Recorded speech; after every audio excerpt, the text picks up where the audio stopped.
Assalamualaikum warahmatullahi wabarakatuh. Saya Kemas Haikal dari Prodi Manajemen Dakwah, Fakultas Usuluddin Adab dan Dakwah. Di sini saya akan menjelaskan tentang qalqalah atau pengertian dari qalqalah. Baik, pengertian qalqalah adalah bagian dari hukum bacaan dalam ilmu tajwid yang dibaca memantul atau dipantulkan. Hukum bacaan dari pengertian qalqalah ada dua, yakni qalqalah sugro dan qalqalah kubro. Untuk hukum bacaan sugro, pengertian qalqalah menjadi bacaan yang dipantulkan dengan tidak terlalu kuat. Sementara pengertian qalqalah kubro sebaliknya, lebih baik bila bacanya dipantulkan dengan kuat. Menurut bahasa, pengertian qalqalah adalah memantul. Untuk pengertian qalqalah secara istilah dalam ilmu tajwid ada tiga.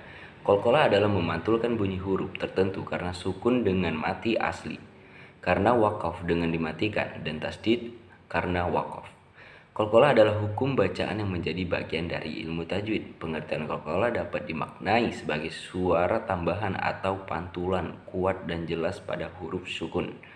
Memaknai pengertian qalqalah bisa dilakukan dengan dua macam hukum bacaan qalqalah, diantaranya yang saya sebutkan tadi, qalqalah sugro dan kubro.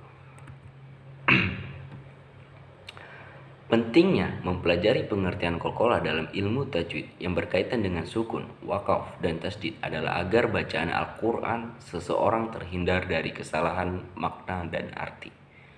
Ada 5 huruf qalqalah yang bisa dijadikan tanda penguat pengertian qalqalah, yakni ba, jim, dal, to, dan qaf.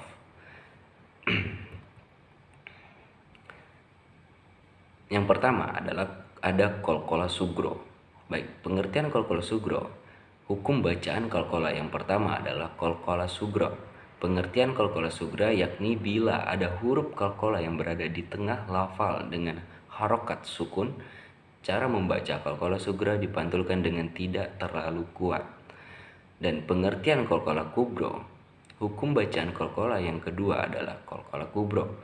Pengertian qalqalah kubra yakni bila ada huruf qalqalah yang berada di akhir lafal baik karena harokat sukun, fathah, kasrah, dhamma, dan tanwin tetap dibaca wakaf. Cara membaca qalqalah kubra lebih kuat. Adapun pengertian qalqalah lainnya, hukum bacaan qalqalah yang paling utama adalah sugra dan kubra. Meski sebenarnya masih ada qalqalah akbar dan ashul qalqalah yang perlu dipelajari juga. Pengertian qalqalah akbar adalah bila qalqalah berada di akhir lafal karena diwakafkan dan bertasdid, pengucapannya ditekan 2 harokat. Sementara pengertian ashul qalqalah adalah huruf qalqalah asli yang tidak memiliki harokat sukun atau mati, disukunkan dan diwakafkan. Baiklah, ada beberapa contoh penerapan qalqalah di dalam Al-Quran, yaitu ada di surat Al-Ikhlas ayat 3. Huruf dal sukun. Lam yalid wa lam yulad. Dan di surat Al-Lahab ayat 5 huruf ba sukun. Fi jidiha hablum mim masad. Baik, untuk di qalqalah kubra ada juga contohnya di surat Al-Lahab ayat pertama terletak pada akhir ayat, yaitu watab.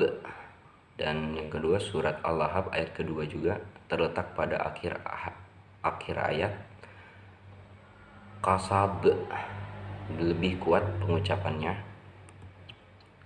Lanjut, next.